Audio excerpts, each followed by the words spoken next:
All right, 2 more games here. Jets at the Broncos. We forget that this is the Nathaniel Hackett revenge game here. Do we? Yeah. I mean, this is the game circled on the schedule. This was circled. You got Sean Payton, Nathaniel Hackett. You know, it was supposed to be Aaron Rodgers sticking up for his coach. We got more breaking news for this game, too. Oh, really? The Denver Broncos will be releasing Randy Gregory. My goodness. Wow, was that a bad signing? It feels like. So that the 2022 free agent cycle featured Randy Gregory, 5 years, $70 million to Denver. Featured J.C. Jackson. I mean, those may have been the 2 biggest signings. I mean, it's at least 2 of the best top 5. Remember Denver like gazumped Dallas for that deal. Like Dallas thought they had the deal done, and then they jerked him around somehow. Like they didn't. Is he just going to go to Dallas now? Right, for $1. But Denver like basically gave him the same deal that Dallas was offering, and because I forget how they'd screwed him over or annoyed him, but he basically went, all right, I'm going to go take Denver's deal. All right, yeah. The Cowboys should go buy Barstool back for $1. Yes. Right, repackage that joke. I don't know if I'm unimpressed or that's bad. I mean, it's bad investment, obviously. Yeah. I'm actually kind of impressed that teams are cutting their losses so quickly. I mean, we're just a few weeks into their second season in their respective places, and teams are just like, yep, we'll eat it. It's okay. But yeah, Denver, I mean, they've gotten a little better pass rush from guys like Nick Bonito. I saw somebody had like added it up that the Chargers had essentially paid J.C. Jackson, or will have paid him when they give him the $12 million, like $38.5 million for 7 games. That's not great. But similarly, I don't know what the cost. I don't know what Denver has paid Randy Gregory yet, but he has 27 pressures as a Bronco. Who does? Randy Gregory. 27? Yes. Aiden Hutchinson and whoever else is at the top of the NFL right now have 27 pressures in 4 games. Yeah. It seemed like a fine deal at the time. Well, so Aiden Hutchinson, Micah Parsons, and Max Crosby all have 27 pressures in 4 games, and that's what he has as a Denver Bronco.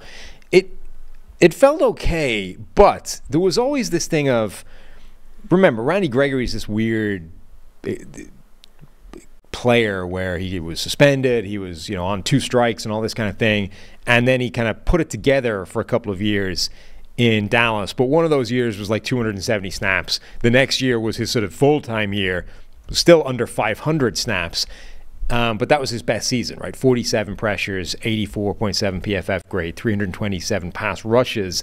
And it was off that year that they were going to pay him the big money in Denver. And you were like, okay, he looks really good, and he's sort of become the player that everyone thought he might be as a second-round pick with all this talent. On the other hand, his entire career, which at that point was 3, 4, 5 seasons, was 1,500 snaps old. And he's only really been good for like 500 of those 1,500 snaps. We're still dealing with a really small sample size for a guy who has multiple strikes against him and, some other issues. Only in one ecosystem. Right. Where success was, yeah. There was a lot of risk attached to that. So even if you're kind of like, okay, it's probably a risk that I would take, I think you had to acknowledge even at the time there was quite a large percentage chance that would blow up in your face.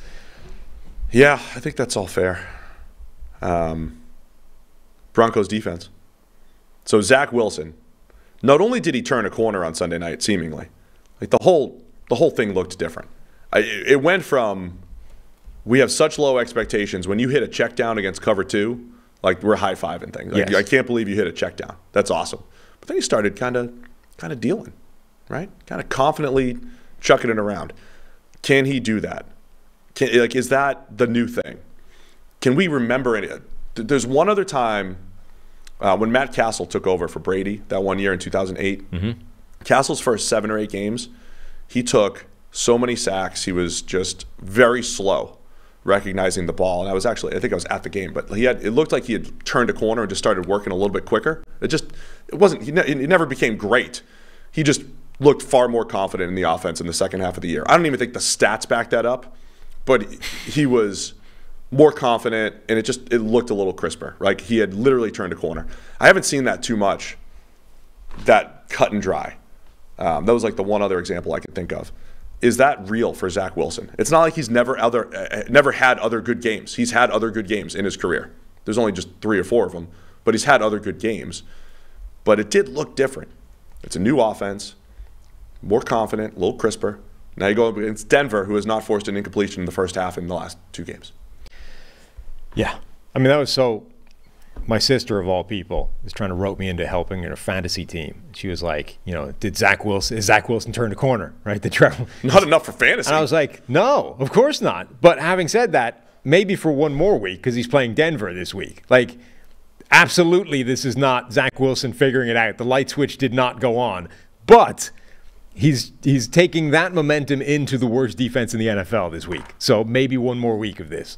And then he turns back into a pumpkin. What are they mad at me for? Who's mad at you?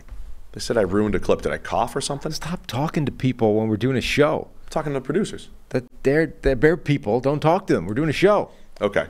Yeah, so you don't think Zach Wilson's turned a corner for fantasy? No, except maybe this week because the Denver defense stinks. We have the line in here as 1.5. It says 2. Denver's favorite in the YouTube chat. I put him in this morning. Maybe the line has changed. Maybe it's changed. Russ is playing well. I can't believe, like, this. We've said this the other day, but like Denver's defense has been so bad that we're missing the point. One of the biggest stories of the NFL this year was going to be Russell Wilson and Sean Payton. And it's like buried, completely buried because Denver's defense is so bad and they're 1-3. Mm-hmm. But Russ is playing well. It's now 2. It's now 2. Russ is playing well. And win this game against the Jets. Very winnable game. Remember, the Jets they're a couple Josh Allen YOLO balls and a walk-off punt return from being 0-4. The Jets. So obviously it's a very winnable game for Denver at home. And you get back to 2-3 and maybe we're talking here. But the defense has to play better in Denver. They have to do something drastic. The linebackers, safeties, like everybody's out of position. Wide open throws left and right. Pass rush has been decent. Everything on the back end looks bad. They got to try something. Yeah, I don't know what I mean, the defense, they're in the same conversation on defense as Pittsburgh is with Matt Canada on offense. Like, this is so catastrophic. Things need to change. I'm not prescribing what that change needs to be, but something significant needs to happen between now and next week because you get beat for 70 against the Dolphins, and let's face it, they let you off there. Should have been 73.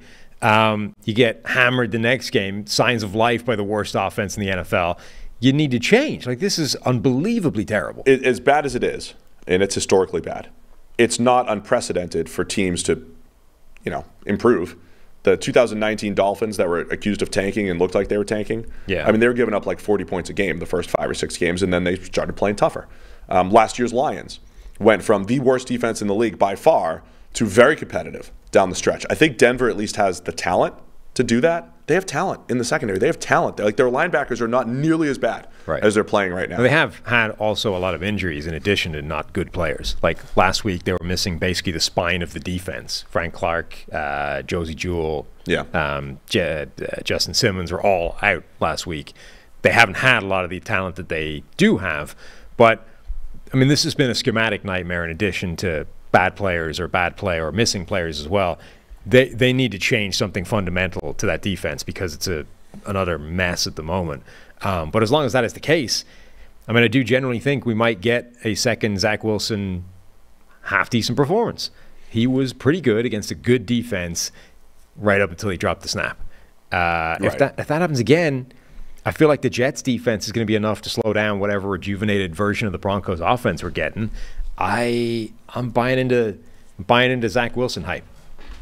I think it's going to be a more entertaining game than it looks on paper for 2 1-3 teams. Because like Russ against the Jets defense is a good matchup. Can Zach Wilson do it again?